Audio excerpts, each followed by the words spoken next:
உரையாற்றுவதற்கு முன்பு இந்த விழாவை நடத்துவதற்காக ஆண்டுதோறும் தோழர்கள் மனமுவந்து கொடையளித்து வருகிறார்கள். அவர்களின் பட்டியலை படிப்பது முதற்கடமை. அம்பேத்கர் சுடர் விருதுக்கு 15 நபர்களும், பெரியார் ஒளி விருதுக்கு 11 பேரும், மார்க்ஸ் மாமணி விருதுக்கு 10 பேரும், அயோத்திதாசர் ஆதவன் விருதுக்கு 14 பேரும், காமராஜர் கதிர் விருதுக்கு 10 பேரும், காயிதே மில்லத் பிறை விருதுக்கு 10 பேரும், செம்மொழி ஞாயிறு விருதுக்கு 10 பேரும் என 80 பேர் இந்த விழாவுக்கு கொடையளித்திருக்கிறார்கள். தொடர்ந்து 10 ஆண்டுகள் தவறாமல் கொடையளித்து வரக்கூடிய தோழர்களுக்கு பாராட்டு சான்றிதழ் வழங்குவது என்று நான் நேற்று முகநூல் நேரலையில் குறிப்பிட்டேன். இந்த நிகழ்வில் அதை ஒருங்கிணைக்க இயலவில்லை. தனியே ஒரு நிகழ்வை ஒருங்கிணைத்து அதிலே அந்த சான்றிதழ் வழங்கப்படும் என்பதை தெரிவித்துக் கொள்கிறேன். அடுத்த ஆண்டில் அதேபோல 10 ஆண்டுகள் தொடர்ந்து வழங்கக்கூடியவர்களின் பட்டியல் தயாரித்து அந்த சான்றிதழ் வழங்கப்படும். பொதுவாக நாம் இந்த விழாவுக்கு வெளியே யாரிடத்திலும் கொடை திரட்டுவதில்லை, நிதி திரட்டுவதில்லை. செல்ஃப் ஜெனரேட்டட் ஃபண்ட், நமக்கு நாமே முன்வந்து மனமுவந்து நிதியை திரட்டி, தோழர்கள் மனமுவந்து தருவதை திரட்டி இந்த விழாவை நடத்துகிறோம். முதலாக 2007 நாம் நடத்திய நிகழ்ச்சி கோயம்பேட்டிலே ஒரு பொதுக்கூட்டமாக நடைபெற்றது.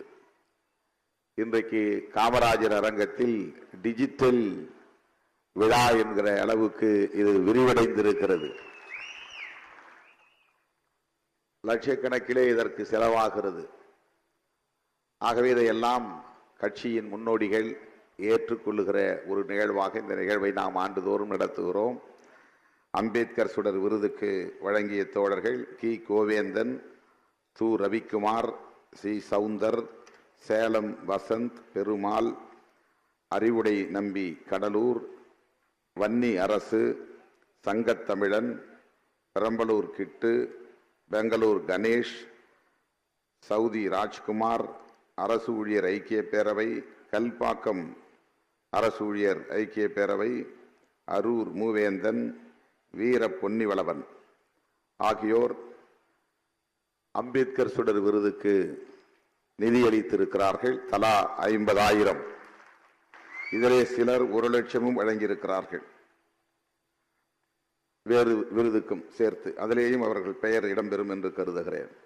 பெரியார் ஒளி விருதுக்கு ரூபகாந்தா சென்னை, பெரம்பலூர் கிட்டு, செங்கம் ராஜா, ரயில்வே தொழிலாளர் விடுதலை முன்னணி சென்னை, கிரண் ஷர்மிளி, டேனி கிங் பால், தீவா எழிலரசு, மாயன் பரிமளம், வழக்குரைஞர் எழில் கரோலின், இளஞ்சேக்வேரா, டாக்டர் கல்பனா.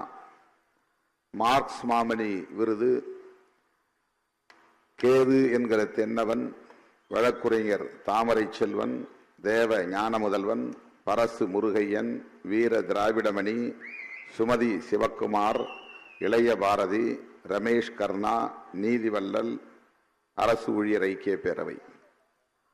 அயோத்திதாசர் ஆதவன் விருதுக்கு கொடையளித்த தோழர்கள் நீல சந்திரகுமார், அரசு ஊழியர் ஐக்கிய பேரவை செங்கம், கிருஷ்ணகிரி கனியமுதன், பெங்களூர் கணேஷ், SS பாலாஜி சட்டமன்ற உறுப்பினர், ரயில்வே தொழிலாளர் விடுதலை முன்னணி Chennai, doctor Boopathi John, Thagadur Tamilselvan, NLC தொழிலாளர் விடுதலை முன்னணி, பிரபு என்கிற பிரபாகரன் மாவட்ட செயலாளர், இளஞ்சேக்வேரா, ராஜலட்சுமி வேலு, அனைத்து ஆசிரியர் கூட்டமைப்பு, பேராசிரியர் கல்பனா, பொன்னிவளவன் கவுன்சிலர். காமராஜர் கதிர் விருதுக்கு கொடையளித்த தோழர்கள் திருவண்ணாமலை வளர்மதி, திருவண்ணாமலை நியூட்டன், இரா பன்னீர்தாஸ், வீர திராவிடமணி, டேனி கிங்பால், குவைத் ஜெயபாலன், குபேந்திரன் கிருஷ்ணகிரி, அறிவுக்கரசு சேந்தநாடு, சேலம் சாமுராய் குரு, வழக்குரைஞர் வில்லவன் கோதை. காயிதே மில்லத் பிறைக்கு நிதி வழங்கிய தோழர்கள் ஜே முபாரக், இரா பன்னீர்தாஸ், கிண்டி முகமது ரஃபீக், இளஞ்சேக்வேரா, காஜா மொய்தீன் மாவட்ட செயலாளர், ஈரோடு சாதிக் மாவட்ட செயலாளர், ஈரோடு கமலநாதன் மாவட்ட செயலாளர், புதுவை அரிமா தமிழன், சேலம் ஜெயச்சந்திரன், குமாரகுடி சுந்தர். செம்மொழி ஞாயிறு விருதுக்கு நிதி வழங்கிய தோழர்கள் தென் சென்னை தெற்கு மாவட்டம் இளையா பிச்சமுத்து, SS பாலாஜி சட்டமன்ற உறுப்பினர், டாஸ்மாக் தொழிலாளர் விடுதலை முன்னணி, கிரண் ஷர்மிளி, மாயன் பரிமளம், கள்ளக்குறிச்சி ராமமூர்த்தி, இண்டி முகமது ரஃபீக், விடுதலை செல்வன், தீபம் என்கிற சுடர்மொழி மதுரை மாவட்ட செயலாளர், மாமன்ற உறுப்பினர் யாழினி ஆகிய தோழர்கள். இந்த செலவை ஈடுகட்டுவதற்காக ஒவ்வொரு விருதுக்கும் தலா 50,000 வழங்கி இந்த நிகழ்வை சிறப்பித்திருக்கிற உங்கள் அனைவருக்கும் முதலில் என்னுடைய நெஞ்சார்ந்த நன்றியை உரித்தாக்குகிறேன்.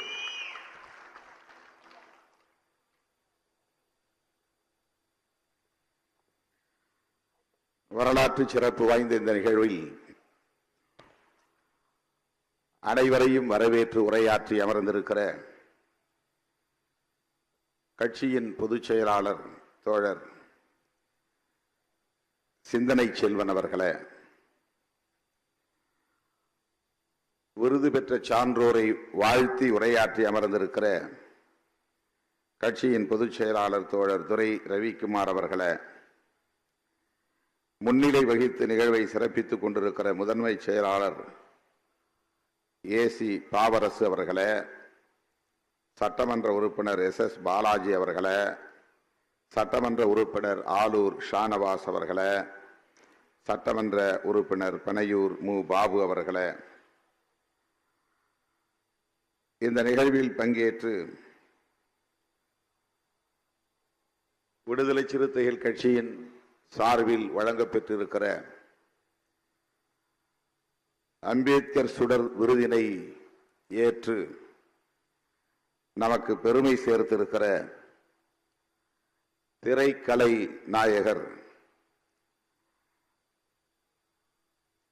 என்றும் நிரந்தர எதிர்க்கட்சியாகவே இருந்து ஆட்சியாளர்களை எதிர்த்து போர்க்குரல் எழுப்ப வேண்டும் என்கிற நிலைப்பாட்டை எடுத்து அதில் உறுதியாக நின்று குரல் கொடுத்து வருகிற நமது அம்பேத்கர் சுடர் திரு பிரகாஷ் ராஜ் அவர்களே, இடதுசாரிகள் விடுதலை சிறுத்தைகள் வேறு வேறு இயக்கங்களை சார்ந்தவர்கள் அல்ல, நாம் ஒரே நேர்கோட்டில் பயணிப்பவர்கள், நம்முடைய உறவு தொடரும், பயணம் தொடரும் என்று உறுதியளித்து உரையாற்றி அமர்ந்திருக்கிற இந்திய கம்யூனிஸ்ட் கட்சியின் மாநில செயலாளர் மதிப்பிற்குரிய அண்ணன் மார்க்ஸ் மாமணி இரா முத்தரசன் அவர்களே, எனது கல்லூரி தோழர், வகுப்பு தோழர், திராவிடர் கழகத்தின் பிரச்சார அணி செயலாளர், வழக்குரைஞர் பெரியார் ஒலி அருள்மொழி அவர்களே, இந்நிகழ்வுக்கு வர இயலவில்லை எனினும் நம்முடைய விருதை மனப்பூர்வமாக ஏற்றுக்கொண்டு அவர் சார்பிலே அன்பு இளவல் ஜெகன் அவர்களை அனுப்பி வைத்திருக்கிற சமூக செயற்பாட்டாளர் பேராசிரியர் அயோத்திதாசர் ஆதவன் ராஜ்கௌதமன் அவர்களே,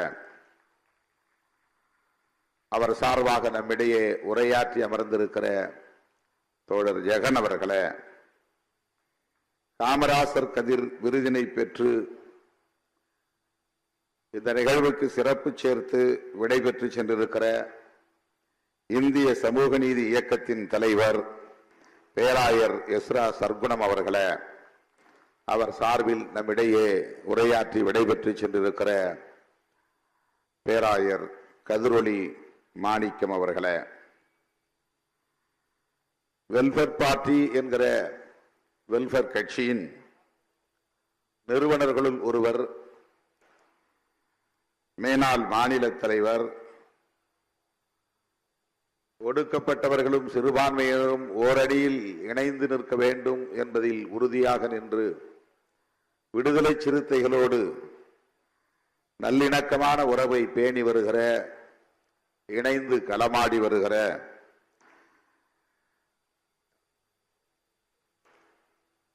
ஜனாப் காயிதே மில்லத் பிறை எஸ்என் சிக்கந்தர் அவர்களே, தமிழக அளவில் மட்டுமின்றி உலகளாவிய அளவில் கல்வெட்டியல் துறையில் இன்றைக்கு பேரும் புகழும் பெற்று விளங்குகிற மூத்த தமிழ் அறிஞர், கல்வெட்டியல் அறிஞர், செம்மொழி ஞாயிறு ஏ சுப்பராயலு அவர்களே, இந்த சான்றோர் பெருமக்களோடு சேர்ந்து இந்த நிகழ்வுக்கு வருகை தந்திருக்கிற அவர்களது உறவினர்களே, கட்சியை சார்ந்த தோழர்களே, அழைக்கும் போதெல்லாம் ஓடோடி வந்து மாநாடாக இருந்தாலும், கருத்தரங்காக இருந்தாலும், விருதுகள் வழங்குகிற விழாவாக இருந்தாலும், அந்த நிகழ்வுகளை எல்லாம் சிறப்பித்து எனக்கு பெருமை சேர்க்கிற என் உயிரின் உயிரான விடுதலை சிறுத்தைகளே,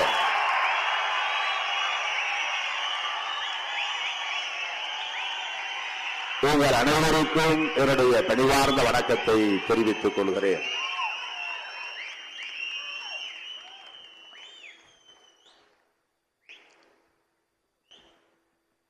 பெயர்கள் விடுபட்டிருந்தால் பொறுத்தருள வேண்டும். பாராட்டக்கூடிய ஒவ்வொருவரையும் நான் பெயர்களை சொல்லி பாராட்ட வேண்டும், நன்றி சொல்ல வேண்டும் என்று விரும்புகிறேன். நேரம் இடம் தரவில்லை. ஒரு பெயரை சொல்லி இன்னொரு பெயரை விட்டுவிட்டாலும் அது ஏற்புடையதாக இருக்காது. 4 மணி நேரமாக தோழர்கள் இங்கே நின்று கொண்டிருக்கிறார்கள். வெளியிலும் ஏராளமான தோழர்கள் நின்றவாறு இந்த நிகழ்வை பார்த்து கொண்டிருக்கிறார்கள். நீண்ட நேரம் நான் எடுத்துக்கொள்ள விரும்பவில்லை. இந்த நிகழ்வில் பங்கேற்று உரையாற்றிய, விருது பெற்றுக் கொண்டு உரையாற்றி அமர்ந்திருக்கிற சான்றோர் பெருமக்கள் அனைவருக்கும் என்னுடைய நெஞ்சார்ந்த வாழ்த்துக்களை தெரிவித்துக் கொள்கிறேன். அத்துடன் இந்த விருதுகளை பெற்றுக் கொண்டதற்காக, ஏற்றுக்கொண்டதற்காக லட்சோப லட்சக்கணக்கான விடுதலை சிறுத்தைகளின் சார்பில் நன்றியையும் நான் உரித்தாக்குகிறேன்.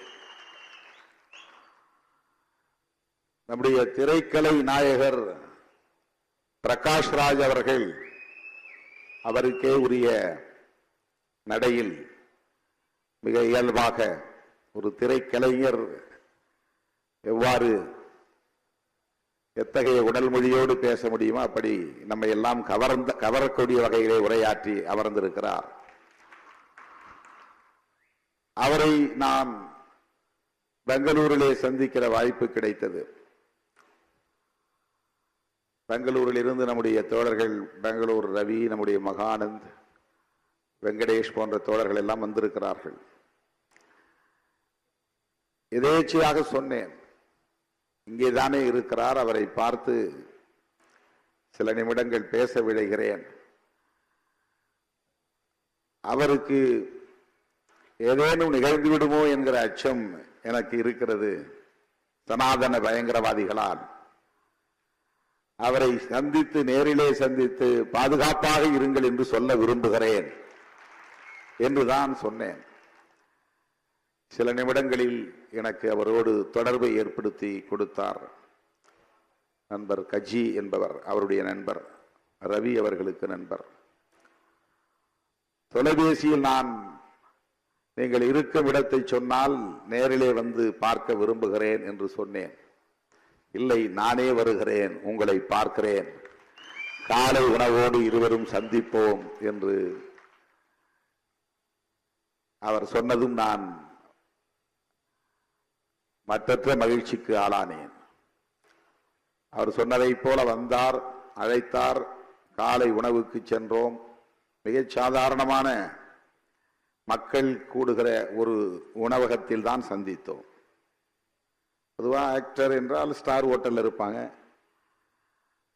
ஸ்டார் ஹோட்டலில் தான் சந்திப்பு நடக்கும். அப்படி இல்லை, சாதாரண மக்கள் கூடுகிற ஒரு சிறிய எளிய உணவகம், பொதுவெளியில் அமர்ந்து சாப்பிடுகிற ஒரு உணவகம். அங்கேதான் அவர் இருந்தார். நாங்கள் போனோம், இருவரும் சந்தித்தோம். எனக்கு தயக்கம் இருந்தது. அவர் சொன்னதை போல அண்ணன் முத்தரசன் அவர்கள் எப்படி வேண்டாம் என்று மறுதளிப்பாரோ, அருள்மொழி அவர்கள் எப்படி இதை வேண்டாம் என்று சொல்வாரோ, அதை போல இவரும் வேண்டாம் என்றுதான் சொல்லுவார் என்பது நமக்கு தெரியும். அந்த தயக்கத்தோடு அவரிடத்திலே நான் நீண்ட நேரம் பேசிவிட்டு ஒன்றே ஒன்று உங்களுக்கு சொல்ல விரும்பினேன். பாதுகாப்பாக இருங்கள், சனாதன பயங்கரவாதிகள் எதையும் செய்வார்கள் என்று அவரிடத்திலே சொன்னேன். அப்போதுதான் அவருடைய அனுபவத்தை எல்லாம் பகிர்ந்து கொண்டார். கௌரி லங்கேஷுக்கும் அவருக்கும் இடையில் இருந்த நட்பை, உறவை, நீண்ட பயணத்தை பகிர்ந்து கொண்டார். அவருடைய தந்தை லங்கேஷ் அவர்கள் எப்படிப்பட்ட அரசியலை சொல்லி தந்தார் என்பதையும் அந்த சிறிய நேர இடைவெளியில் எங்களோடு பகிர்ந்து கொண்டார். அதற்கிடையிலே பல பேர் வந்தார்கள், அவரை அடையாளம் கண்டு கொண்டார்கள், அவரோடு நின்று படம் எடுத்துக் கொண்டார்கள். இப்படி அது நடந்து கொண்டே இருந்தது. இதற்கிடையில் தான் நான் இந்த தகவலை சொன்னேன். ஆண்டுதோறும் நாங்கள் இப்படி ஒரு நிகழ்வை நடத்துகிறோம், உங்களுக்கு இந்த விருதை வழங்கலாம் என்று நான் விரும்புகிறேன், உங்கள் இசைவு தேவை என்று சொன்னதும் சற்று தயங்கியபடி இசைவை தந்தார். உங்களுக்காக, விடுதலை சிறுத்தைகளுக்காக நான் அந்த மேடையில் ஏறுகிறேன், பெற்றுக்கொள்கிறேன். பொதுவாக அரசியல் மேடைகளில் என்னை அடையாளப்படுத்திக் கொள்வதில்லை. அரசியல் தலைவர்களோடு தொடர்பு இருந்தாலும் கூட அப்படி அடையாளப்படுத்திக் கொள்வதில்லை. விடுதலை சிறுத்தைகளுக்காக நான் அந்த மேடைக்கு வருகிறேன் என்று சொன்னார். உங்கள் சார்பில் நான் மீண்டும் அவருக்கு எனது நெஞ்சார்ந்த நன்றியை உரித்தாக்குகிறேன்.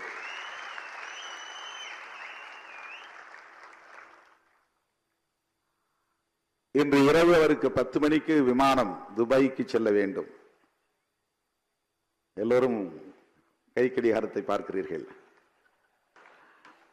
10 மணிக்கு எப்படி போய் விமானத்தை பிடிக்க முடியும் என்று எனக்கும் அந்த பதற்றம் இருந்தது. 7:30 மணிக்கெல்லாம் அவரை பேச வைத்து அனுப்பிவிடுவோம் என்று திட்டமிட்டிருந்தோம். வந்து என் பக்கத்தில் அமர்ந்ததும் சொன்னார், விடியற் காலை 4 மணிக்கு விமானத்தில் நான் போகிறேன். உடனே அவர் கைகளை பிடித்து குலுக்கி நன்றி சொன்னேன். எல்லோரையும் அவசரப்படுத்தி அவரையும் முன்னாலே பேச வைத்து நிகழ்ச்சி ஒரு மாதிரி ஆகிவிடுமே என்று நான் எண்ணிக்கொண்டிருந்தேன். ஆகவே நமக்காக விமான பயணத்தையும் தள்ளி போட்ட நமது திரை நாயகர் பிரகாஷ் ராஜ் அவர்களுக்கு இன்னொரு நன்றியையும் நான் கூடுதலாக உரித்தாக்க விரும்புகிறேன். அவரும் நானும் சேர்ந்து போவதாகவும் திட்டமிட்டோம். நீங்க 10க்கு போக வேண்டாம், 4க்கு போங்க, நானும் சேர்ந்து வருகிறேன் துபாய்க்கு என்று சொன்னேன். ஆனால் நாளை எனக்கு தவிர்க்க முடியாத ஒரு நிகழ்ச்சி சென்னையிலே, நாளை மறுநாள் காஞ்சிபுரத்திலே நிகழ்ச்சி. ஆகவே துபாய் பயணம் தள்ளி போயிருக்கிறது. ஆக விடுதலை சிறுத்தைகளுக்காக இப்படி விட்டுக் கொடுத்து தன்னுடைய நிலைப்பாட்டையும் தளர்த்தி கொண்டு தன்னுடைய பயணத்தையும் தள்ளி வைத்து இந்த நிகழ்விலே வந்து பங்கேற்று மணிக்கணக்கிலே காத்திருந்து சிறப்பாக உரையாற்றி இந்த நிகழ்வுக்கு சிறப்பு சேர்த்திருக்கிற நம்முடைய திரை நாயகர் பிரகாஷ் ராஜ் அவர்களுக்கு என்னுடைய நெஞ்சார்ந்த நன்றியை உரித்தாக்குகிறேன். அண்ணன் முத்தரசன் அவர்கள் இந்த நிகழ்ச்சியை முடித்துக் கொண்டு கோபிச்செட்டிப்பாளையம் போக வேண்டும். அவர் இரவோடு இரவாக. அவருக்கும் இப்படி விழா விருதுகள் பெறுவது போன்றவற்றில் பெரிய ஈடுபாடு இல்லை. அவர் சொன்னதை போல நாங்கள் அன்பு கட்டளையிட்டோம், முடிவெடுத்து விட்டோம், வந்துதான் தீர வேண்டும் என்று. ஆகவே கோபிச்செட்டிப்பாளையத்திலிருந்து சாலை வழியாக பயணம் செய்துதான் இந்த நிகழ்ச்சிக்கு வந்தார். அங்கே மார்க்சிய கல்விக்கான ஒரு நிறுவனம் ஒரு பெரிய கட்டிடத்தை 5 அடுக்கு மாளிகையை கட்டியிருக்கிறார்கள் இந்திய கம்யூனிஸ்ட் கட்சியின் சார்பிலே. அதன் திறப்பு விழா நாளை மறுநாள் நடைபெறுகிறது 27. நாள்தோறும் மார்க்சிய வகுப்புகள் நடத்துவதற்கென்று ஒரு நிறுவனம். விடுதலை சிறுத்தைகள் மீது அவர் கொண்டிருக்கிற பற்றுதல், நம்பிக்கை, அவருக்கு இந்த விருதை பெறுவதிலே உடன்பாடு இல்லாவிட்டாலும் கூட இந்த மேடைக்கு அழைத்து வந்திருக்கிறது, நம்மோடு அமர வைத்திருக்கிறது என்பதை எண்ணி பெருமைப்படுகிறோம். அவருக்கும் நான் இந்த நேரத்தில் என்னுடைய நெஞ்சார்ந்த நன்றியை உரித்தாக்குகிறேன். தோழர் அருள்மொழி அவர்கள் என்னோடு சட்டக்கல்லூரி பயின்றவர். 2 பேரும் சட்டக்கல்லூரி மாணவர்களாக பயின்ற காலத்தில் பல்வேறு போராட்டங்களை இணைந்து நடத்தி இருக்கிறோம். பெரியார் திடலில் மாணவர்கள் சார்பிலே நடைபெற்ற நிகழ்ச்சியில் அவரோடு பேசுகிற வாய்ப்பு எனக்கு கிடைத்தது.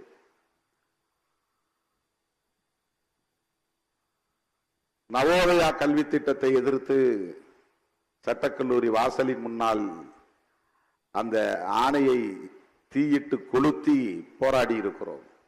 2 பேர் 3 பேர் தான், அவர், நான், இன்னொரு ஒரு சில தோழர்கள் 3 அல்லது 4 பேர் மட்டும் வாசலில் நின்று அதை தீயிட்டு கொளுத்தி இருக்கிறோம். பேராசிரியர் சுபவி அவருடைய உடன் பிறந்த அண்ணன் SP முத்துராமன், ஈழத்தை சார்ந்த தமிழ் திரையுலகில் இயக்குனராக பணியாற்றி கொண்டிருக்கிற VC குகநாதன் போன்றவர்கள் எல்லாம் இணைந்து உருவாக்கிய ஈழத்தமிழர் பாதுகாப்பு கூட்டமைப்பு, ஈழ விடுதலை ஆதரவு கூட்டமைப்பு. அதிலே மாணவர்கள் என்கிற அடையாளத்தோடு அதிலே இணைந்து பணியாற்றிய அனுபவம் இருவருக்கும் உண்டு. அப்படி இணைந்து நாங்கள் மாணவ பருவத்தில் களமாடி இருக்கிறோம். அவர் தேர்தல் அரசியலுக்கு வரவில்லை, நான் தேர்தல் அரசியலுக்கு வந்து விட்டேன். ஆனால் இலக்கு ஒன்றுதான், களம் ஒன்றுதான், பயணம் செய்யும் வாகனம் மாறி இருக்கிறது. அவர் தேர்தல் அரசியலில் ஈடுபடவில்லை, பெரியாரியத்தை இன்னும் தீவிரமாக மக்களிடத்திலே கொண்டு போய் சேர்த்து கொண்டிருக்கிறார். அதே பணியைத்தான் நானும் தேர்தல் களத்தில் இருந்து கொண்டே தேர்தல் அரசியலை பற்றி கவலைப்படாமல் செய்து கொண்டிருக்கிறேன். இதனால் என்ன பாதிப்பு ஏற்படும் என்பதை பற்றி நான் கவலைப்படவில்லை. கூட்டணியில் சேர்த்துக் கொண்டாலும் சேர்த்துக் கொள்ளாவிட்டாலும், தேர்தலில் வெற்றி பெற்றாலும் வெற்றி பெறாவிட்டாலும், பெரியாரியத்தை உயர்த்தி பிடிப்பதிலே திருமாவளவன் ஒருபோதும் பின்வாங்க மாட்டான் என்பதை எல்லா களத்திலும் எல்லா சூழலிலும் உறுதிப்படுத்தக்கூடிய வகையில் பணியாற்றி கொண்டிருக்கிறேன். அந்த வகையில என்னோடு பயின்ற ஒரு சக தோழருக்கு இந்த நிகழ்விலே பெரியார் ஒளி என்கிற விருதினை வழங்கியதில் நான் பெருமைப்படுகிறேன், மகிழ்ச்சி அடைகிறேன். அவரும் அதை ஏற்றுக்கொண்டு நம்மோடு இந்த மேடையில் அமர்ந்து இந்த நிகழ்ச்சியை சிறப்பித்ததற்காக லட்சோப லட்சக்கணக்கான விடுதலை சிறுத்தைகளின் சார்பிலே என்னுடைய நெஞ்சார்ந்த நன்றியை தெரிவித்துக் கொள்கிறேன். தந்தை பேராயர் எஸ்ரா சர்க்குணம் அவர்கள் எத்தனையோ நெருக்கடிகள் இருந்த நிலையிலும் கூட, நாம் அடிமாறி போன நிலையிலும் கூட நம்மோடு நல்ல உறவை, நல்லிணக்கத்தை பேணி பாதுகாத்து வரக்கூடியவர், நம்மை வளர வேண்டும் என்று வாழ்த்தக்கூடியவர், அந்த நல்லெண்ணம் கொண்டவர். சிறுபான்மை மக்களுக்கு விடுதலை சிறுத்தைகள் கட்சி ஒரு பாதுகாப்பு அரண் என்கிற நம்பிக்கை அவரிடத்திலே மேலோங்கி இருந்தது. பெருந்தலைவர் காமராஜர் பிறந்த நாள் விழாக்களில் நம்மோடு அவர் பங்கேற்று பல நிகழ்ச்சிகளில் உரையாற்றி இருக்கிறார். அப்படிப்பட்ட ஒரு ஆளுமை தந்தை பேராயர் அவர்கள் உடல் நலிவுற்ற நிலையிலும் கூட நம்முடைய அழைப்பை ஏற்று இந்த நிகழ்வுக்கு வந்து மணிக்கணக்கிலே காத்திருந்து நம்முடைய விருதினை பெற்று சிறப்பித்ததற்காக அவருக்கும் இந்த நேரத்தில் என்னுடைய நெஞ்சார்ந்த நன்றியை நான் உரித்தாக்குகிறேன். அண்ணன் ராஜ்கௌதமன் அவர்கள் நம்மிடையே வரவில்லை, தொலைபேசியிலே தொடர்பு கொண்டு பேசினேன். கடுமையான உடல் நல பாதிப்பு, பேச முடியாது, பயணிக்க முடியாது என்கிற அளவுக்கு அவர் உடல் நலிவுற்றிருக்கிறார். தொலைபேசியிலே என் குரல் கேட்டதும் திருமா என்று அந்த பாசத்தை கொட்டக்கூடிய வகையிலே உணர்வை வெளிப்படுத்தினார். நல்லா இருக்கீங்களா திருமா என்று உரிமையோடு என்னை நலம் விசாரித்தார். அவர் சார்பிலே இன்றைக்கு ஜெகன் வந்து இந்த விருதினை பெற்றுக்கொண்டது மகிழ்ச்சி அளிக்கிறது. 90களின் தொடக்கத்தில் நான் யார் என்று பெரிய அளவிலே அடையாளம் தெரியாத காலத்தில் அவர் எழுதிய புத்தகத்தில் என்னை பேட்டி எடுத்து அந்த பேட்டியை அவருடைய புத்தகத்திலே பதிவு செய்தார். 1990-91 அந்த ஏற்பாட்டை செய்தவர் தோழர் ரவிக்குமார் அவர்கள். இன்றைக்கும் அந்த புத்தகத்தில் என்னுடைய பேட்டி அப்போதைய புரிதலில் எனக்கு என்ன தெரியுமோ அதை சொல்லி இருக்கிறேன். அது ஒரு அங்கீகாரம். ஒரு பேராசிரியர் வெளியிடக்கூடிய புத்தகத்தில் என்னுடைய பேட்டி வெளிவந்தது, அச்சிலே வந்தது என்பது பெருமை அளிக்கக்கூடிய ஒன்று. அவர் தலித் பண்பாடு குறித்து அயோத்திதாச பண்டிதருடைய பார்வையில் புதிய கோணத்தில் புதிய அரசியலை இந்த மண்ணிலே விதைப்பதற்கு ஒரு பெரும் பங்களிப்பு செய்திருப்பவர். இன்றைக்கு தலித் என்று சொல்லக்கூடாது, தலித் அரசியல், தலித் பண்பாடு, தலித் இலக்கியம் என்றெல்லாம் எதுவும் இல்லை, தலித் என்று சொல்லுவதே அபத்தம் என்று சொல்லக்கூடிய ஒரு பிரிவினரும் இருக்கிறார்கள்.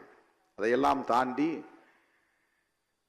தலித் என்கிற ஒரு சொல்லாடலும் அதன் பொருளும் அதன் அரசியலும் விரிவானது என்பதை யாரும் மறுத்துவிட முடியாது.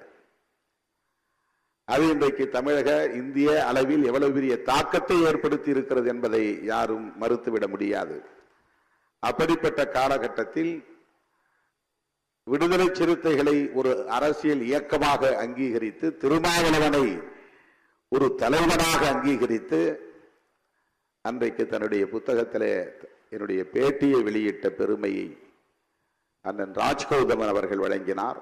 அவருக்கு இன்றைக்கு நாம் விருது வழங்கக்கூடிய அளவுக்கு வளர்ச்சி அடைந்திருக்கிறோம், வலிமை பெற்றிருக்கிறோம். அவரும் அதை ஏற்றுக்கொண்டு நமக்கு மகிழ்ச்சியை உருவாக்கி இருக்கிறார் என்பதை எண்ணி நான் பெருமைப்படுகிறேன். அவர் சார்பிலே வந்த ஜெகன் அவர்களுக்கு நான் நன்றி சொல்ல கடமைப்பட்டிருக்கிறேன். அருமை தோழர் ஜனாப் எசன் சிக்கந்தர் அவரை பார்த்த நாளில் இருந்து இந்த நாள் வரையில் புன்முறுவல் பூத்த முகத்தோடு தான் நம்மை வரவேற்பார். எந்த நேரமும் அவருடைய முகத்தில் மகிழ்ச்சி ததும்புவதை நான் பார்க்க முடியும்.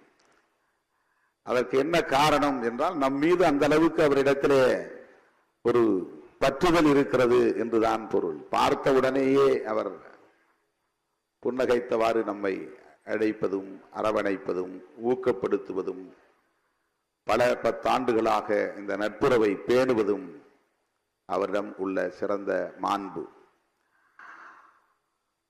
இஸ்லாமிய இயக்கங்களும் விடுதலை சிறுத்தைகள் கட்சியும் எத்தகைய புரிதலோடு களமாடி வருகின்றன என்பதை இன்றைக்கு நாட்டு மக்கள் பலரும் அறிவார்கள்.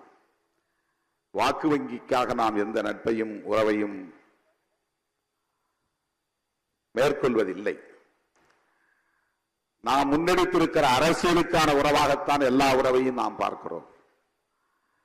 திரு பிரகாஷ் ராஜ் அவர்களை இந்த மேடையிலே நாம் அமர வைத்திருப்பது என்பது அவருடைய அரசியல் நம்முடைய அரசியல் நேர்கோட்டில் இருக்கிறது என்பதுதான் காரணம். அவருடைய பேச்சு நம்முடைய பேச்சு ஒரே அலைவேகத்தில் இருக்கிறது என்பதுதான் காரணம். அவருடைய இலக்கும் நம்முடைய இலக்கும் ஒரே திசைவழியில் இருக்கிறது என்பதுதான் காரணம். வேற எந்த நோக்கமும் கிடையாது. அவர் மூலம் புகழ் வெளிச்சத்தை தேடுவதோ அவர் மூலம் வாக்கு வங்கியை உறுதிப்படுத்திக் கொள்வதோ நம்முடைய நோக்கம் அல்ல. அவருடைய துணிச்சலை பாராட்டுவதும் அவருடைய துணிச்சலை ஊக்கப்படுத்துவதும் நம்முடைய நோக்கம். அவருடைய குரல் ஒடுங்கிவிடக் கூடாது, இன்னும் மேலும் ஓலோங்க வேண்டும், வேகம் எடுக்க வேண்டும், தீவிரமாக வேண்டும். இதோ நாங்களும் உடனிருக்கிறோம் என்று சொல்லுவதுதான் நோக்கம். சனாதன பயங்கரவாதிகள் எந்த நிலையையும் எடுப்பார்கள், எப்படிப்பட்ட முடிவையும் எடுப்பார்கள். எம்எல் இயக்கத்தை சார்ந்தவர்கள் ஆயுதம் ஏந்தி காடுகளிலே பதுங்கி தலைமறைவு வாழ்க்கை வாழ்கிறார்கள். சனாதன பயங்கரவாதிகள் வீதிகளில் நம்மோடு இருக்கிறார்கள், ஆயுதங்களோடு திரிகிறார்கள். சனாதன பயங்கரவாதிகள் வீடு தேடி வந்து வீட்டிலேயே படுகொலை செய்யக்கூடிய அளவுக்கான ஒரு வசதியை இங்கே உருவாக்கி வைத்திருக்கிறார்கள். எம்எல் இயக்கத்தை, மார்க்சிஸ்ட் லெனினிஸ்ட் இயக்கத்தை சார்ந்தவன் பெயரை மாற்றி சொல்லி தலைமறைவாக இருப்பான், காடுகளில் பதுங்கி இருப்பான். அவன் ஒரு காரியத்தை செய்து முடிப்பதற்கு அவ்வளவு இலகுவாக இங்கே சூழல் இல்லை. ஆனால் சனாதன பயங்கரவாதிகள் ஆயுதங்களோடு மேடைகளில் திரிகிறார்கள் இந்தியாவிலே. அதுதான் முக்கியமானது. அந்த ஆயுதங்களை எடுத்துக்கொண்டு வீடுகளுக்கே போய் கௌரி லங்கேஷை சுட்டுக் கொள்ள முடியும், பேராசிரியர் கல்புர்கியை சுட்டுக் கொள்ள முடியும், நரேந்திர தபோல்கரை சுட்டுக் கொள்ள முடியும், கோவிந்த் பன்சாரேவை சுட்டுக் கொள்ள முடியும் என்கிற அநீதிகளை, இந்த மண்ணில் கொடுமைகளை அரங்கேற்றிக் கொண்டிருக்கிறார்கள். அவர்கள் எங்கும் ஓடி ஒளிந்து கொள்வதில்லை. தலைமறைவு வாழ்க்கை கிடையாது.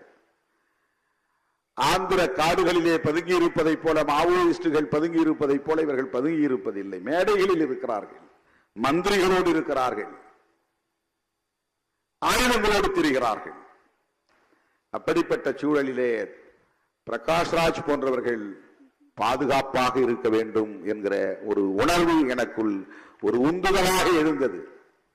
அவர் ஒருவேளை வேறு வேண்டாம் என்று சொன்னாலும் பரவாயில்லை, ஆனால் அவரை பார்த்து கையை பிடித்து குலுக்கி வாழ்த்த வேண்டும், அவரை ஊக்கப்படுத்த வேண்டும், பாதுகாப்பாக இருங்கள் என்று சொல்லிவிட்டு வர வேண்டும் என்பதற்குத்தான் நான் அந்த முயற்சியை எடுத்தேன். தோழர்களே, இந்த மண்ணில் எப்படிப்பட்ட பயங்கரவாதம் தலைவிரித்தாடுகிறது, இந்த பயங்கரவாத சக்திகளிடையே நாம் எவ்வாறு ஒருங்கிணைந்து செயல்பட வேண்டியிருக்கிறது என்பதை இன்றைக்கு விடுதலை சிறுத்தைகள் கட்சி உணர்ந்திருப்பதால் தான் இஸ்லாமிய இயக்கங்களோடு அந்த நட்புறவை, நாம் நல்லிணக்கமான உறவை பேணி பாதுகாத்து வருகிறோம். ரொம்ப அருமையா சொன்னார் பிரகாஷ்ராஜ் அவர்கள். சிறுபான்மையினரை பாதுகாப்பதுதான் பெரும்பான்மையினரின் கடமையாக இருக்க வேண்டும். அதுதான் புரட்சியாளர் அம்பேத்கருடைய அரசியல், தந்தை பெரியாரின் அரசியல். ஏன் அவருக்கு அம்பேத்கர் சுடர் விருதுகளை வழங்கியிருக்கிறோம் என்பதற்கு இதை விட வேறு என்ன சான்று வேண்டும்? அம்பேத்கரின் பார்வை அவரிடத்தில் மேலோங்கி இருக்கிறது. பெரும்பான்மை சமூகத்தினரின் கடமை சிறுபான்மையினரை பாதுகாப்பாக வைத்திருப்பதுதான், அச்சுறுத்துவதல்ல. அதுதான் அவருடைய பார்வை, அதுதான் அம்பேத்கர் பார்வை. ஆகவே இஸ்லாமிய சமூகத்தினரோடு நாம் கொண்டிருக்கிற உறவு என்பது அந்த அரசியல் பார்வையுடன் கூடிய உறவு. அந்த வரிசையிலே எல்லா இஸ்லாமிய இயக்கங்களோடும் இன்றைக்கு நல்லிணக்கமாக இருக்கிற ஒரே அரசியல் இயக்கம் விடுதலை சிறுத்தைகள் கட்சி. அந்த வரிசையிலே நம்முடைய எஸ்.என். சிக்கந்தர் அவர்கள் நம்மை நேசிப்பவர், நம் இயக்கத்தை வளர வேண்டும் என்று விரும்புகிறவர், இயக்கம் வளர வேண்டும் என்று விரும்புகிறவர், வாழ்த்தக்கூடியவர். அவர் இந்த மேடையிலே வந்து நம்முடைய விருதினை பெற்றுக் கொண்டது, காய்தே மில்லத் பிறை என்கிற விருதினை பெற்றுக் கொண்டது மகிழ்ச்சி அளிக்கிறது. அவருக்கும் இந்த நேரத்தில் என்னுடைய நெஞ்சார்ந்த நன்றியை தெரிவித்துக் கொள்கிறேன். தோழர் ரவிக்குமார் அவர்கள் மூலம்தான் நமக்கு பெரியவர், மூத்த தமிழ் அறிஞர், கல்வெட்டியல் அறிஞர் சுப்பராயு அவர்களை தெரியும். இந்த ஆண்டு செம்மொழி ஞாயிறு யாருக்கு தருவது என்கிற ஒரு யோசனையில் நான் இருந்தபோது தோழர் ரவிக்குமார் அவர்களோடு நான் தொலைபேசியிலே பெங்களூரில் இருந்து பேசிய போது அவர் முன்மொழிந்த பெயர்தான் கல்வெட்டியல் அறிஞர் ஏ சுப்பராயலு அவர்கள்.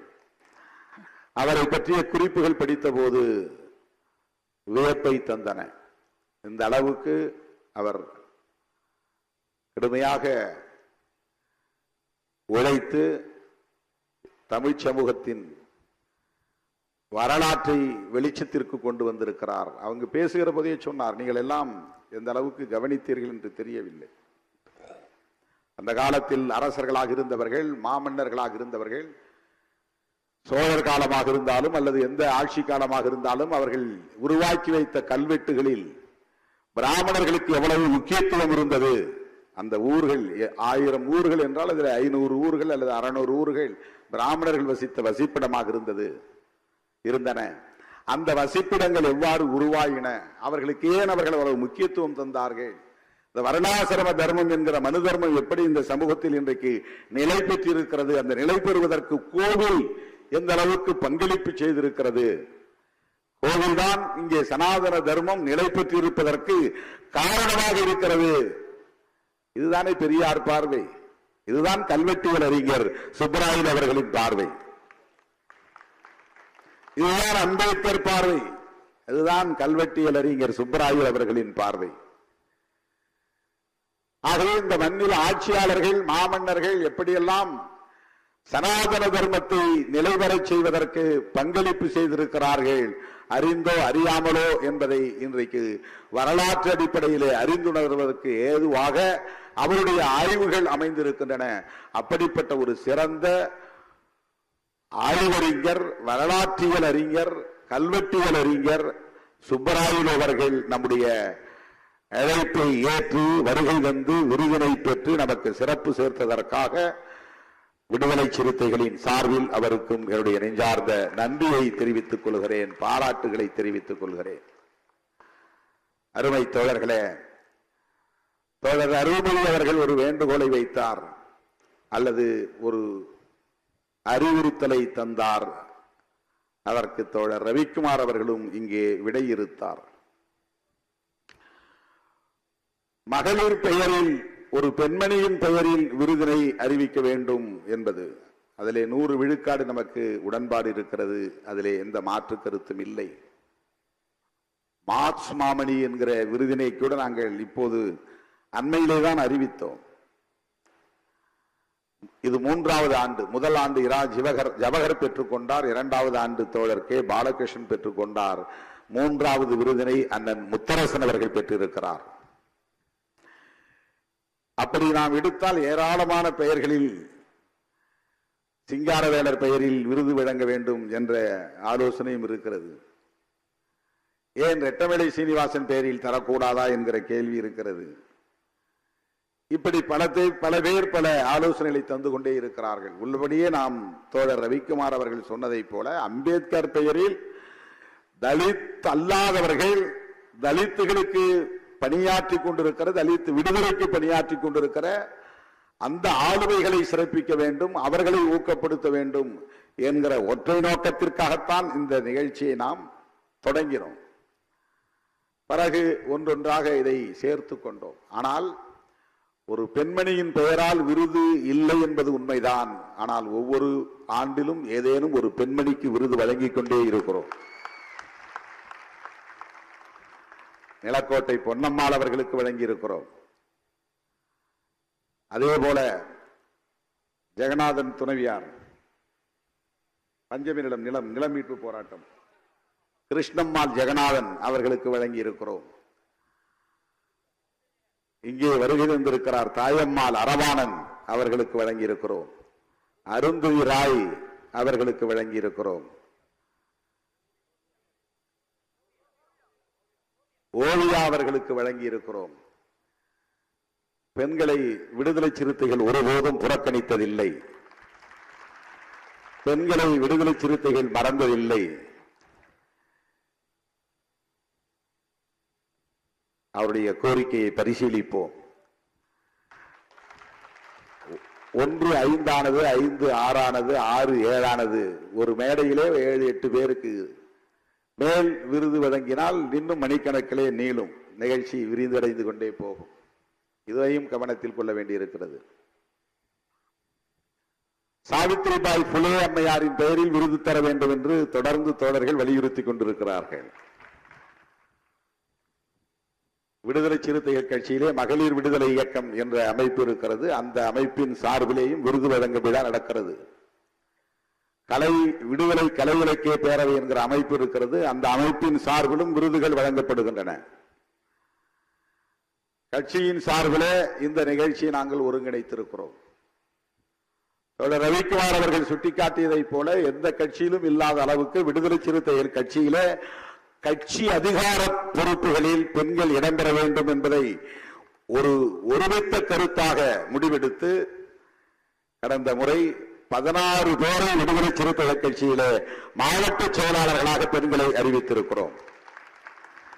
இதெல்லாம் இப்போது ஆனால் தொடக்கத்தில் இருந்தே நான் மிக கவனமாக ஒவ்வொரு முறையும் குறைந்தது 2 அல்லது 3 பெண்கள் மாவட்ட செயலாளர்களாக இருக்கக்கூடிய வகையிலே அறிவிப்பு செய்திருக்கிறேன். அதையெல்லாம் ஏற்றுக்கொள்ளாத அந்த விழிப்புணர்வே இல்லாத காலத்திலே கூட அந்த முடிவை நாம் எடுத்திருக்கிறோம். 20 ஆண்டுகளுக்கு முன்பே 10 ஆண்டுகளுக்கு முன்பே பாண்டியம்மாள் மாவட்ட செயலாளராக இருந்திருக்கிறார், தேவி மாவட்ட செயலாளராக இருந்திருக்கிறார், திருமொழி, அமுதா இனியன், தமிழினி, ஏராளமான தோழர்கள் பெயர் நினைவிலே இல்லை, பொறுத்துக் கொள்ள வேண்டும். அவர் பெயரை சொன்னார், என் பெயரை சொல்லவில்லை என்று யாரும் வருத்தப்பட்டு விடக்கூடாது. இன்றைக்கு 16 பெண்கள் எந்த கட்சியிலும் கிடையாது. இது துணிச்சலான முடிவு. நான் முடிவெடுத்தேன் என்பதை விட என் முடிவையின் உயிரின் உயிரான விடுதலை சிறுத்தைகள் ஏற்றுக்கொண்டார்கள் என்பதுதான் அதில் சிறப்பு. அதற்கு ஒத்துழைக்கிறார்கள் என்பதுதான் சிறப்பு. அங்கொன்றும் இங்கொன்றும் சச்சரவுகள் இருக்கும், சலசலப்பு இருக்கும். ஆனாலும் கூட அந்த ஒத்துழைப்பு என்பது பரவலாக இருக்கிறது. தோழர்களே, பெண்கள் அரசியல் படுத்தப்பட வேண்டும், தலித்துகள் அரசியல் படுத்தப்பட வேண்டும், சிறுபான்மையினர் அரசியல் படுத்தப்பட வேண்டும். இது பொதுவாக எல்லோரும் பேசுவது. விடுதலை சிறுத்தைகள் அதிலிருந்து மாறுபட்டு ஓபிசி மக்கள் அரசியல் படுத்தப்பட வேண்டும் என்பதை இன்றைக்கு உயர்த்தி பிடிக்கிறோம். ஏன் இப்படி பிரிச்சு சொல்லணும்? எல்லா விடுதலை அரசியலும் சேரியில் வந்துதான் பேசப்படுகிறது தவிர ஊர்த்துறையில் பேசப்படுவதில்லை. அதுதான் பிரச்சனையே. ஏன் இந்தியாவில் புரட்சி நடக்கவில்லை என்றால், ஏன் இந்தியாவில் சாதி ஒழிப்பு நிகழவில்லை என்றால், ஏன் இந்தியாவில் ஒரு புரட்சிகர மாற்றம் நிகழவில்லை என்றால், உள்ளபடியே உண்மையிலேயே இது எங்கே பேசப்பட வேண்டுமோ அங்கே பேசப்படவில்லை. பாதிக்கப்பட்ட தலித்துகளிடம்தான் இந்த அரசியல் வெகுவாக பேசப்படுகிறது. தலித் அல்லாதவர்களிடையே இது இன்னும் வலுவாக பேசப்பட வேண்டும். சனாதனத்தை பாதுகாப்பது யார்? சனாதன சக்திகளுக்கு உற்ற துணையாக இருப்பது யார்? பார்ப்பனர்கள் உண்ட எச்சில் இலையில் படுத்து உருண்டால் புண்ணியம் கிடைக்கும் என்பதை ஏற்றுக்கொண்டு நம்பி அந்த எச்சில் இலைகளில் உருளுவது யார்? இதையும் கவனிக்க வேண்டியிருக்கிறது. 19 யாரோ பார்ப்பனர் அல்லாதவர்கள் என்று பார்த்துவிட்டு போய்விட முடியாது.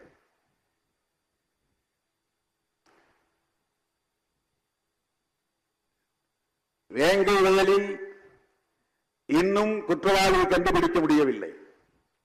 குடிக்கிற நீரில் மனித கழிவை கலக்கிறான்.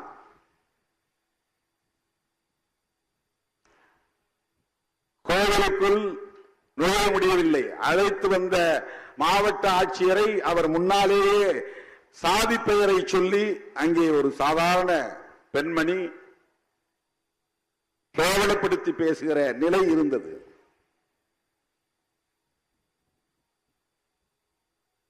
இதையெல்லாம் கடைபிடிக்கிறவர்கள் யார்? நடைமுறைப்படுத்துகிறவர்கள் யார்? இதன் மீது அதிகம் நம்பிக்கை வைத்திருப்பவர்கள் யார்? மோடி யார்? அமித்ஷா யார்? அண்ணாமலை யார்? இதை நியாயப்படுத்தக்கூடியவர்கள் யார்? திருவள்ளுவருக்கு காவி உடுத்தி அவரை தம்மையப்படுத்துகிற கேவலமான அரசியலில், அயோக்கியத்தனமான அரசியலில் ஈடுபடுகிற போது RN ரவி போன்றவர்களுக்கு ஆதரவாக பேசுவது யார்? இன்னும் இந்த சனாதனத்தின் மீது பெரிய நம்பிக்கை வைத்திருக்கிற உழைக்கிற மக்கள், ஆனாலும் அவர்கள் தலித் அல்லாதவர்களாக இருக்கிறார்கள். தலித் அல்லாதவர்கள் அரசியல் படுத்தப்பட வேண்டும். ஓபிசி மக்கள் அரசியல் படுத்தப்பட வேண்டும். மண்டல் பரிந்துரையை நடைமுறைப்படுத்தியதற்காக VPC ஆட்சியை தூக்கி எறிந்த போது தூக்கி எறிந்த சக்திகளுக்கு எதிராக குரல் கொடுத்தவர்கள் இந்தியா முழுவதும் தலித் இயக்கங்கள் தான், தலித் தலைவர்கள் தான். மண்டல் பரிந்துரையை நடைமுறைப்படுத்துவதற்காக விபி சிங்கோடு வழக்கரமாகவும் இடக்கரமாகவும் இருந்து ஒற்றத்துறையாக இருந்து பணியாற்றியது ராம்விலாஸ் பாஸ்வான் என்கிற ஒரு அம்பேத்கர் இயக்க தலைவர் தான்.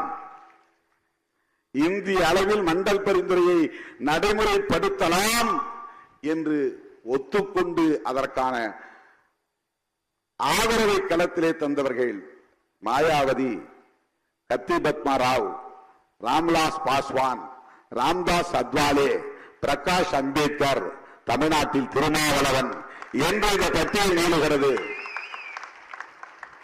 ஆனால் விபி சிங் ஆட்சியை கவிழ்த்த பிஜேபியோடு இன்றைக்கு ஒட்டி உறவாடக்கூடியவர்கள் எல்லாம் யார்? அவர்களை தோளில் தூக்கி சுமப்பவர்கள் எல்லாம் யார்? ஓபிசி மக்களுக்கு இடஒதுக்கீடு கூடாது என்று விபி சிங் அவர்களின் ஆட்சியை கவிழ்த்த அந்த கும்பலோடு உறவாட முடிகிறது. பாட்டாளி மக்கள் கட்சியால் என்றால் அரசியல்படுத்தப்பட வேண்டியவர்கள் பாமகவை சார்ந்தவர்களா, விடுதலை சிறுத்தைகளா என்பதை எண்ணி பார்க்க வேண்டும். இங்கே அரசியல்படுத்தப்பட வேண்டியவர்கள் யார்? அந்த கொடிகளை ஊர் ஊராக கொண்டு போய் ஏற்றுவது யார்? அவர்களின் சின்னத்தை வீடு வீடாக சென்று சுவர்களில் எழுதுவது யார்? அவர்கள் இங்கே வளரட்டும், வளர்ந்தால் ஒன்றும் தவறில்லை என்ற நிலையை ஏற்படுத்துகிறவர்கள் யார்? அரசியல்படுத்தப்படாமல் இன்றைக்கும் பெருவாரியாக இந்த பெரும் பிழையை செய்து கொண்டிருக்கிற இயக்கங்கள் எவை என்பதை நாம் கவனத்திலே கொள்ள வேண்டி இருக்கிறது. அப்படி என்றால் தலித்துகள் தவறே இழைக்கவில்லையா என்று பொருள் அல்ல. தலித்துகள் அரசியல்படுத்தப்பட வேண்டிய தேவை இருக்கிறது, தலித்துகள் அமைப்பாக வேண்டிய தேவை இருக்கிறது. ஆனால் அதை விட கூடுதலாக பேசப்பட வேண்டிய இடம் தலித் அல்லாதவர்களின் இடமாக இருக்கிறது. இந்த விடுதலை அரசியல் பெரியாரியம் போய் சேர வேண்டிய இடம் ஊர் தெருவாக இருக்கிறது, சேரி அல்ல. மார்க்சியம் போய் சேர வேண்டிய இடம் ஊர் தெருவாக இருக்கிறது, சேரி அல்ல. கம்யூனிசம் என்பது இன்றைக்கு போய் சேர வேண்டிய இடம், பேச வேண்டிய இடம், விவாதிக்க வேண்டிய இடம் தலித்துகளின் குடியிருப்புகள் அல்ல. இது மிகப்பெரிய விவாதத்திற்குரிய ஒன்று. வெளிப்படையாக நான் பேசுகிறேன். இந்த விவாதம் தேவைப்படுகிறது, இந்த மனம் திறந்த உரையாடல் தேவைப்படுகிறது. ஜனநாயக சக்திகளை நாம் இப்படித்தான் அடையாளம் காண வேண்டும், பணியாற்ற வேண்டும். ஆனால் களம் முக்கியமானது, களம் முக்கியமானது. என்னிடத்தில் நீ அரசியல் பேசினாலும் பேசாவிட்டாலும் விடுதலை பெற வேண்டிய துடிப்பு, அந்த முனைப்பு எனக்கு இந்த சமூகமே தருகிறது. ஆனால் அந்த தேவை, அந்த நெருக்கடி அவர்களுக்கு இல்லை. அவர்களுக்குத்தான் இதை சொல்ல வேண்டிய தேவை இருக்கிறது. அப்படிப்பட்ட ஒரு சமூகத்திலே பிறந்து அதிலிருந்து முற்றிலும் மாறுபட்டு எந்த நெருக்கடியும் இல்லாத நிலையில் ஒரு புரட்சிகர அரசியலை உள்வாங்கிக் கொண்ட ஒரு மகத்தான தலைவர் தான் தந்தை பெரியார். தந்தை பெரியாருக்கு எந்த நெருக்கடியும் சாதியின் பெயரால் கிடையாது. சாதி ஒழிப்பை அம்பேத்கர் பேசுவதற்கும் தந்தை பெரியார் பேசுவதற்கும் வேறுபாடு இருக்கிறது. அம்பேத்கர் பேசுவது அவுட் ஆஃப் கம்பல்ஷன், பேசித்தானாக வேண்டும், அது தேவை. தந்தை பெரியாருக்கு அப்படி ஒரு எந்த கம்பல்ஷனும் கிடையாது, எந்த நிர்பந்தமும் கிடையாது. ஆனால் பேசுகிறார், பேசினார், பல நெருக்கடிகளை சந்தித்தார். கம்யூனிஸ்ட் இயக்கங்களில் எப்படி பலர், ஏராளமான தோழர்கள் தியாகம் செய்திருக்கிறார்கள். நாமெல்லாம் இந்த மண்ணிலே ஒரு இயக்கமாக தோன்றாத காலத்திலேயே இந்த பிரச்சனைகளுக்காக போராடி ரத்தம் சிந்தியவர்கள் கம்யூனிஸ்டுகள்.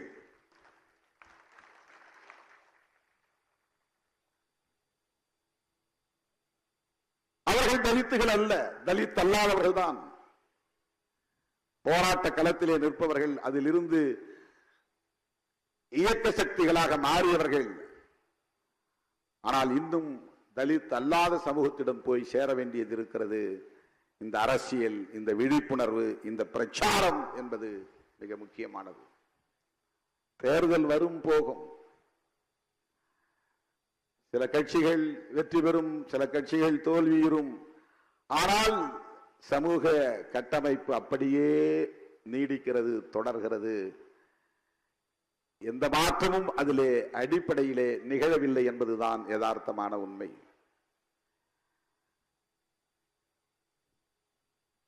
இன்றைக்கு சனாதன சக்திகள் என்று நாம் சொல்லுகிறோம். அவர்கள் வெறும் பார்ப்பனர்கள் மட்டும்தானா சனாதன சக்திகள்? சனாதன பயங்கரவாதிகள் என்று சொல்லுகிறோம், அவர்கள் பார்ப்பனர்கள் மட்டும்தானா என்றால் இல்லை. அதை தாண்டி விரிவடைந்திருக்கிறது. அதுதான் அவர்களின் உத்தி. தங்களை வர்ண ரீதியாக பாகுபடுத்தினால் தனிமைப்பட்டு போவோம் என்பதனால் பெரும்பான்மைவாதம் என்கிற இந்துத்துவ அரசியலை கையில் எடுத்து நீயும் இந்து நானும் இந்து என்று தனிமைப்படுத்துதலில் இருந்து தங்களை தற்காத்துக் கொண்டார்கள்.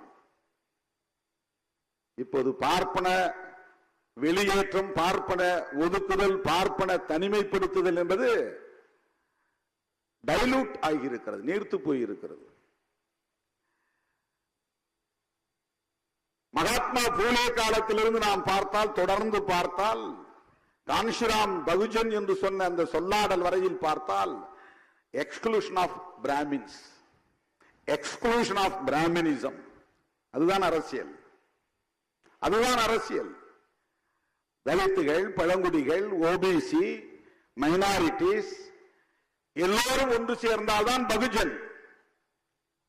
பார்ப்பனர் அல்லாத அனைத்து உழைக்கும் மக்களும் ஒன்று சேர வேண்டும். இதுதான் மகாத்மா பூலேவின் அரசியல். இதுதான் புரட்சியாளர் அம்பேத்கரின் அரசியல். இதுதான் தந்தை பெரியாரின் அரசியல். இதுதான் கான்ஷிராம் முன்வைத்த அரசியல். ஆனால் இங்கே மிக லாபகமாக அவர்கள் அதை உடைத்து விட்டார்கள். எங்களை தனிமைப்படுத்த பார்க்கிறீர்களா? இல்லை இல்லை, இதோ இந்துத்துவ அஜெண்டா என்று இந்துத்துவ அஜெண்டா மூலம் நீயும் இந்து நானும் இந்து என்று தங்களை இந்துத்துவா என்கிற போர்வைக்குள்ளே ஒளிந்து கொண்டார்கள். இதை உணராமல் அவர்களுக்கு துணை போகிறவர்கள் யார்? அரசியல் படுத்தப்பட வேண்டியவர்களாக இருக்கிறார்கள். இது மிகவும் நுட்பமான ஒரு இடம். நான் சொல்லுவது மிக மிக நுட்பமான ஒரு புள்ளி. இதை புரிந்து கொண்டு இந்த புரிதலின் அடிப்படையிலே கைகோர்த்து களமாடுவதற்கு அண்ணன் முத்தரசன் போன்ற ஜனநாயக சக்திகள் நமக்கு தேவைப்படுகிறார்கள். திரைக்கலை நாயகர் பிரகாஷ் ராஜ் போன்ற ஜனநாயக சக்திகள் இந்த களத்திற்கு தேவைப்படுகிறார்கள். தோழர் அருள்மொழி அவர்கள் அதை உணர்ந்து இந்த களத்திலே போராடி கொண்டிருக்கிறார். ஏன் இந்த விழா, எதற்காக இந்த விழா என்றால் தோழர்களே, இதுதான் அந்த அரசியலுக்கான அடிப்படை என்பதை நாம் புரிந்து கொள்ள வேண்டும். பிரகாஷ் ராஜ் அவர்கள் ஒரு கருத்தை மிக அழுத்தமாக பதிவு செய்தார். மிக மிக கவனிக்க வேண்டிய செய்தி. ஜூன் 4க்கு பிறகு அவர்கள் ஓடி போவார்கள், சரி, ஆனால் அவர்கள் மீண்டும் வராமல் தடுக்க வேண்டும், பாதுகாக்க வேண்டும். அதுதான் முக்கியமானது. அவர்கள் மீண்டும் வலுப்பெறாமல் பார்த்துக் கொள்ள வேண்டும். அவர்கள் தலைநிற்காமல் வீழ்த்தப்பட வேண்டும். இது எவ்வளவு பெரிய சவால்! ஒரு தேர்தலில் ஒரு கட்சியை தோற்கடித்து விட்டோம், எல்லாம் முடிந்து விட்டது என்று நீங்கள் எண்ணிவிடக் கூடாது. வீழ்ந்தவர்கள் இன்னும் இன்னும் வேகமாக வெறிகொண்டு எழுச்சி பெற துடிப்பார்கள். வேறு வகையான உத்திகளை தீட்டுவார்கள். மறுபடியும் எழுச்சி பெற்று ஆட்சிக்கு வருவார்கள். அதற்கு இடம் தந்து விடக்கூடாது. இப்படி என்றால் நாம் எவ்வளவு கவனமாக இருக்க வேண்டும், எவ்வளவு எச்சரிக்கையாக இருக்க வேண்டும், எவ்வளவு தொலைநோக்கு பார்வையோடு திட்டமிட்டு செயலாற்ற வேண்டும். தோழர்களே, தேர்தல் வெற்றி தோல்வி ஒரு பொருட்டல்ல. கருத்தியல் அடிப்படையில் நட்பு பகையை தீர்மானிப்பதும், நட்பு சக்திகளை ஒருங்கிணைப்பதும், பகை சக்திகளை வீழ்த்துவதும் மிக முக்கியமானது. அதற்கு நமக்கு உற்ற சக்திகள், தோழமை சக்திகள், உற்ற தோழமை சக்திகள் இடதுசாரிகளும் பெரியார் இயக்க சக்திகளும் தான். தமிழகத்தில் அதை இன்றைக்கு சரியாக உணர்ந்து அவர்களோடு இணைந்து தொடர்ந்து இயங்குகிற இயக்கம் விடுதலை சிறுத்தைகள் கட்சி என்பதை நான் பெருமையோடு சொல்ல கடமைப்பட்டிருக்கிறேன். இந்த அடிப்படையில் நம்முடைய உறவே வெறும் வாக்கு வங்கி கணக்கல்ல, வெறும் வாக்கு வங்கி கணக்கல்ல. தமிழகம் தகுதி அளவில் ஒரு பெரிய இயக்கமாக இந்த இயக்கம் இன்றைக்கு வலுப்பெற்று இருக்கிறது. அண்டை மாநிலங்களிலும் வேறுபடுத்தி வருகிறது. எனவே நாம் தேசிய கட்சி ஆகிவிட்டோம், தேசிய அளவிலே பெரிய இயக்கமாகிவிட்டோம் என்றெல்லாம் கற்பனை உலகத்திலே நாம் மிதக்கவில்லை. அது வரும் போகும், 4 பேர் வருவார்கள், 4 பேர் போவார்கள், கட்சி வளர்ந்தது போல் இருக்கும், பிறகு தேய்ந்தது போல் மாறும். இதுவெல்லாம் தற்காலிகமானவை.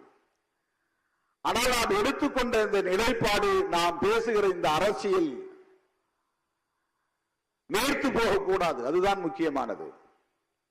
அந்த அடிப்படையில் நம்முடைய உறவுகள் வலுவாக இருக்க வேண்டும். எந்த நிலையிலும் இடதுசாரிகளோடு இருக்கிற உறவு, விடுதலை சிறுத்தைகள் கொண்டிருக்கிற இடதுசாரிகளோடு கொண்டிருக்கிற உறவு நேர்த்து போகாது. அப்படி விடவும் மாட்டோம். இடதுசாரிகள் இந்தியா முழுவதும் இன்றைக்கு ஜனநாயகத்தை பாதுகாக்கிற போராளிகளாக இருக்கிறார்கள் என்பதை நாம் பார்க்கிறோம். அருமை தோழர்களே, பிரதமர் மோடியை பற்றி இங்கே பலரும் பேசினார்கள். அவர் ஏதோ தனி ஆவர்த்தனம் செய்கிறார் என்று நாம் கருதிவிடக் கூடாது. ஒரு பிரதமர், ஒரு மோடியை நாம் வீழ்த்திவிட்டால் எல்லாம் சரியாகிவிடும் என்று கருத முடியாது. சனாதன சக்திகளால் அதுபோல ஆயிரக்கணக்கான மோடிகளை உருவாக்க முடியும். இந்த மோடி இந்த தேர்தலிலே தோற்று போனால் மோடியை போல 1000 மடங்கு வலிமை பெற்ற ஆட்களை அவர்களால் மறுபடியும் வெளிச்சத்திலே கொண்டு வந்து நிறுத்த முடியும். யோகி ஆதித்யநாத் போன்றவர்களை எல்லாம் ஒரு மாநில முதல்வராக மட்டுமே நாம் பார்க்கிறோம். நாளை மோடி இடத்திலே அவர் வந்து அமர்வதற்கு வாய்ப்பு இருக்கிறது. மோடியை விட பன்மடங்கு சனாதனத்தை உயர்த்தி பிடிப்பதிலே உறுதியான ஒரு நபர். இந்தியா முழுவதும் அப்படி அவர்கள் ஆட்களை உருவாக்கி வைத்திருக்கிறார்கள். அவர்கள் எதை அழிக்க துடிக்கிறார்கள்? யாருக்கு எதிராக இருக்கிறார்கள்? அரசமைப்பு சட்டத்திற்கு எதிராக இருக்கிறார்கள். அரசமைப்பு சட்டம் எத்தகைய இந்தியாவை உருவாக்க முனைகிறது? சமத்துவ இந்தியாவை உருவாக்க முயற்சிக்கிறது. அவர்கள் மொழியில் சொல்ல வேண்டுமானால், சனாதன சக்திகளின் மொழியில் சொல்ல வேண்டுமானால், இந்திய அரசமைப்பு சட்டம் ஒரு தேசத்தை உருவாக்க முனைகிறது. அந்த தேசம் பௌத்த ராஷ்டிரம். பௌத்த ராஷ்டிரம் என்பதுதான். இவர்கள் இந்து ராஷ்டிரத்தை உருவாக்க முனைகிறார்கள் என்றால் அரசமைப்பு சட்டம் பௌத்த ராஷ்டிரத்தை உருவாக்குவதற்கான அடித்தளத்தை கொண்டிருக்கிறது. பௌத்தம் என்றால் சுதந்திரம், சமத்துவம், சகோதரத்துவம் என்பதுதான் பௌத்தம். சுதந்திரம், சமத்துவம், சகோதரத்துவம் என்பதுதான் பௌத்தம். இலங்கையிலே இருப்பதோ, மியான்மரிலே இருப்பதோ அல்லது ஜப்பானிலே இருப்பதோ பௌத்தம் அல்ல. இந்திய அரசமைப்பு சட்டத்தில் இருக்கிற இந்த கோட்பாடுகள் தான் பௌத்தம்.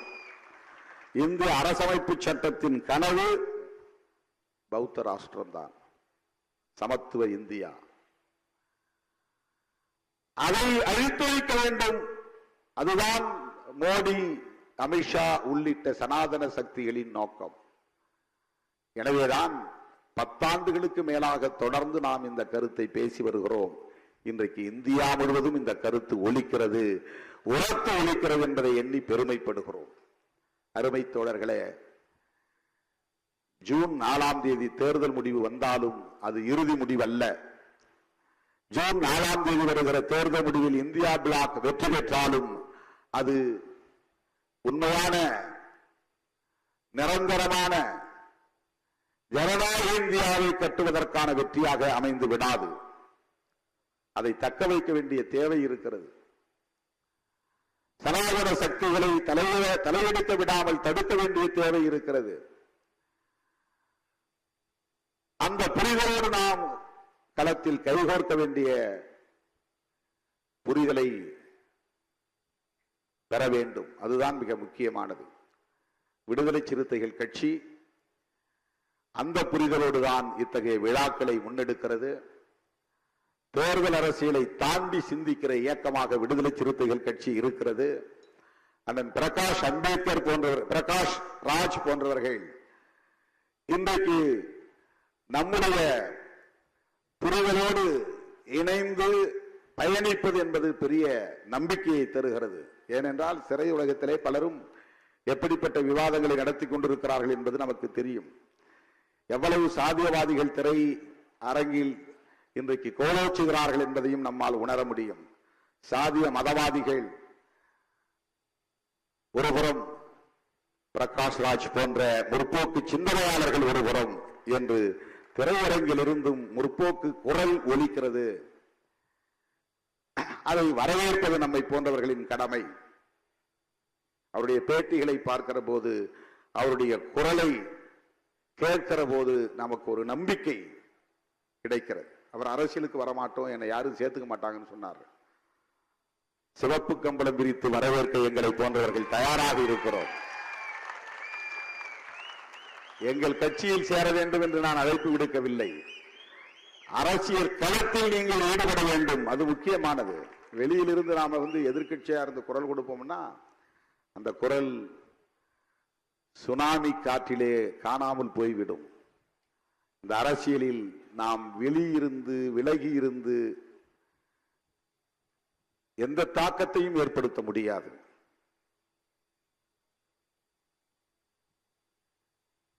நான் பலவீனமாக உணர்கிறேன் என்று கருத வேண்டாம். 35 ஆண்டு கால அனுபவத்திலிருந்து நான் இதை சொல்லுகிறேன். தோழர் ரவிக்குமார் அவர்களை அப்படித்தான் நான் சொன்னேன். நீங்கள் ஒரு இயக்கத்திலே உங்களை இணைத்துக் கொண்டு உங்கள் சிந்தனைகளை மக்களிடத்திலே கொண்டு போய் சேருங்கள். ஒரு தனி நபராக இருந்து எவ்வளவுதான் நீங்கள் சிந்தித்தாலும் எழுதினாலும் அது பெரிய தாக்கத்தை ஏற்படுத்தாது. இந்த இயக்கத்திலே உங்களை இணைத்துக் கொள்ளுங்கள், வேலையை உதறிவிட்டு வாருங்கள் என்று பலமுறை அவரிடத்தில் நான் பேசியிருக்கிறேன். ஒவ்வொரு தோழரிடமும் அப்படி நான் உரையாடி இருக்கிறேன். திரைக்கலை இயக்குனர் அவர்கள் இன்றைக்கு அரசியல் களத்திலே உண்மையான ஒரு ஹீரோவாக இருக்கிறார் என்றுதான் நான் சொல்ல வேண்டும். அவர் வில்லன் அல்ல, இந்த வில்லன் ரோல் அல்ல, அரசியலில் ஒரு ஹீரோ ரோல் தான் அது. இப்படி பேசுவது என்பதே ஒரு ஹீரோவால் தான் முடியும். அரசியலில் திரையில் வேண்டுமானால் நீங்கள் வில்லனாக இருக்கலாம்.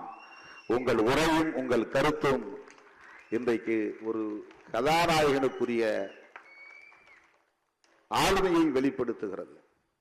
இதை நான் புகழுவதற்காக சொல்லவில்லை, உங்கள் உணர்வை அங்கீகரிப்பதற்காக சொல்லுகிறேன், மதிக்கிறேன் என்பதை வெளிப்படுத்துவதற்காக சொல்லுகிறேன்.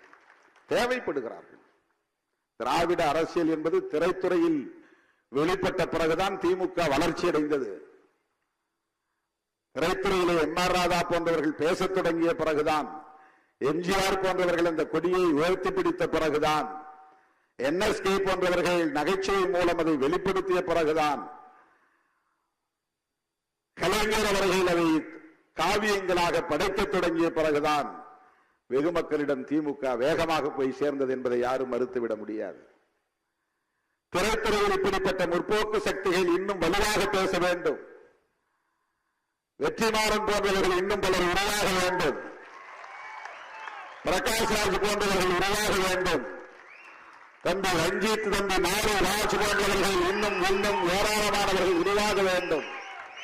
பெரியாரை பேசுகிறவர்கள், அம்பேத்கரை பேசுகிறவர்கள், மார்க்சை பேசுகிறவர்கள் திரைத்துறையிலும் ஆளுமை செய்ய வேண்டும். அண்ணன் முத்தரசன் அவர்கள் இன்றைக்கு அரிசி படத்தின் ஹீரோவாக நடித்துக் கொண்டிருக்கிறார். அந்த படம் விரைவில் வெளிவர இருக்கிறது.